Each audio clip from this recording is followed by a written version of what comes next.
My ex-girlfriend, 31, cheated on me, 27 male, with one of her customers, Hollywood actor. My ex-girlfriend, 31, cheated on me, 27 male, with one of her clients, and now she's begging me to take her back 7 months later. She's pleading, weeping, and exhibiting a lot of sorrow, which is unusual for her. Should I give her a chance? For over 2 years, I dated my ex-girlfriend. I felt we had a nice connection and were moving forward as a couple. She was continually telling me how much she loved me, and I loved her too, of course. I was under the impression that we were progressively working our way toward marriage. We all got a dog together.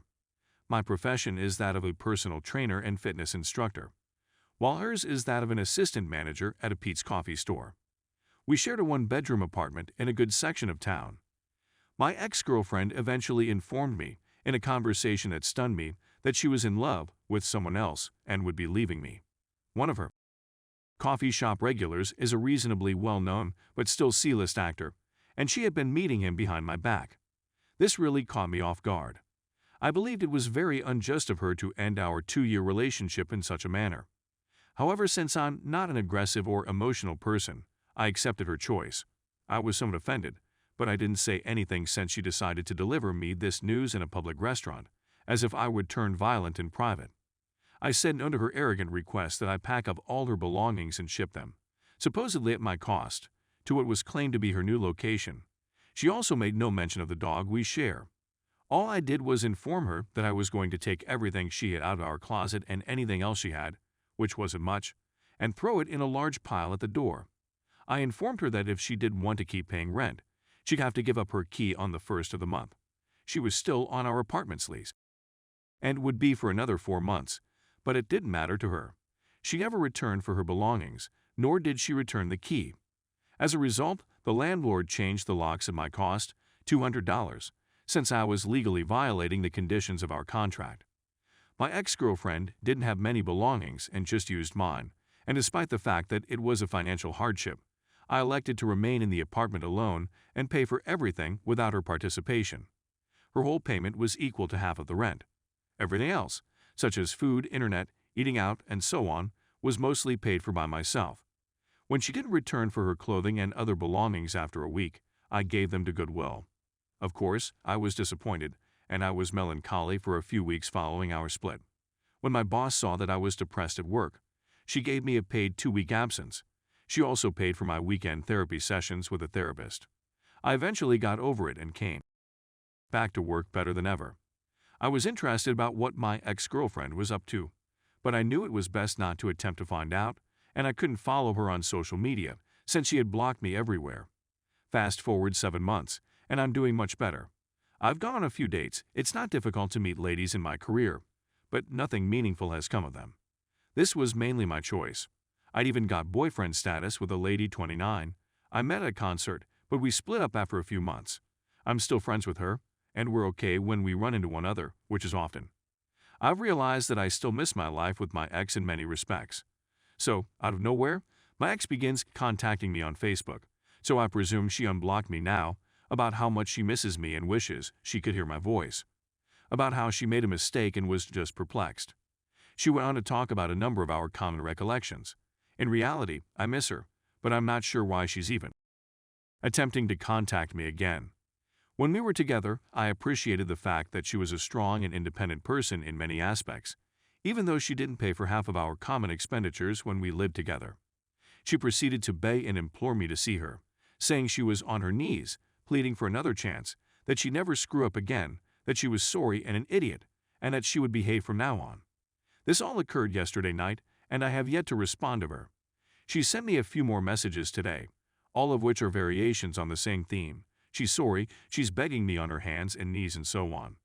She also says she understands if we can't be a relationship, but she needs me as a friend in her life since she's sorry she tossed me away. She also suggests that I allow her back into my life so she may see our dog. I guess he's simply my dog now, but I'm not sure. It's simply so out of character for her to be so vulnerable and pleading with me. Could this imply that she really regrets her actions? Should I give her a second chance? Update. Thank you for your excellent suggestions on my initial article, which is linked above. I was debating whether to respond to my ex-messages girlfriends on Facebook and my phone, but I haven't banned her on either.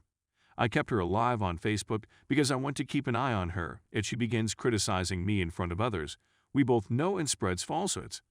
Then I'll be able to proudly display my screenshots of all her Facebook rants from the last 2 days, in which she apologizes for treating me like garbage, begs me, and everything. I stored them on my hard disk but also sent them to many webmail addresses as a backup. For the time being, I'm not blocking her on my phone. Every few texts she sends, I screen record the photographs and email them to myself at 2 separate email addresses, so that if she ever does anything nefarious, I'll have some proof in my pocket even if I lose my phone. Also, I'm not banning her for the time being since, to be honest, I'm looking at my computer and phone screen in awe at her messages. I'm madly in love with you. I couldn't live without you. I'm not sure I can go on like this. I'm considering injuring myself. Him, why don't you abandon yourself for the canceled sitcom star from the early 2000s? This is my favorite image of us, a trip to New York that I financed for entirely on my own. I really hope we could go again. You were correct the whole time, but I didn't pay attention. I just don't want to live any longer. I'd want to die right now. Don't leave me to die alone. What can I do to persuade you to give me a second chance? I'm willing to do anything. I'll give you all of my money and all of my hair. Anything. Please, please, my name, contact me. God. I despise you so much. How could you have allowed me to become so pitiful? Please leave me something. You technically have to let me come over since you have all of my belongings. You're a robber if you're keeping me from my old clothing, shoes, and handbags, and that coffee maker is mine. I have the right to come over if I'm on the lease. You aren't, and no, you don't. I'm going to call the cops and have them break down the doors, so I can collect mine. Describes a specific outfit that I don't recall since I gave it away a long time ago. For the love of God, my name, for the love of God, we're adults. Don't treat me like a kid. You're behaving like you're 5 years old. I miss you so much. I was for attempting to leave you. He was harsh and condescending to me. He wasn't at all like you. I immediately regretted leaving. You're my life's love. I made a mistake. Do we not all make mistakes? You remember the last time you kissed your boss. In some ways, you were the first to cheat, yet I forgive you. FYI, at our business Christmas party, I kissed my married, much older boss on the cheek in front of her spouse in appreciation for giving me a gift. I told this occurrence to my ex a long time ago, and she regarded it as sweet at the time, but she's changed her mind. No one can make me climax as hard as you. I need your assistance. Lol, must is why you cheated on me and abandoned me. I apologize for the hurtful things I uttered. I apologize for everything. I'm simply so depressed right now, and I really need you. I know I don't deserve you since I've always been a jerk to you, but you've always been better than me. Even though I'm nearly 5 years older, you're more mature than me. I relied on you and then abandoned you because I was selfish and reckless. But I've evolved. I promise to you, sweetheart, I've changed. Please give me a second opportunity. I'll confess that the previous one was a touch manipulative, and it weakened me a little, but then I recalled how she abandoned me without a second thought the minute she thought she'd upgraded. So, no thank you.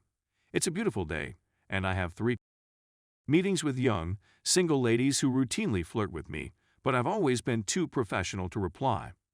Perhaps it's time to quit living in the past and start appreciating the benefits of my profession. BTW, I warned my landlord and neighbors that if my ex comes here, she is not welcome and that they should phone the cops if they can. The landlord's sole criticism was that my ex was a slacker and that I was more than just a lovely face. He also informed me that she had the audacity to put him as a reference on a couple rental applications in recent months, and he told the screeners the truth. Abandoned lease, irresponsible, not recommended. Law. Thank you very much, Red.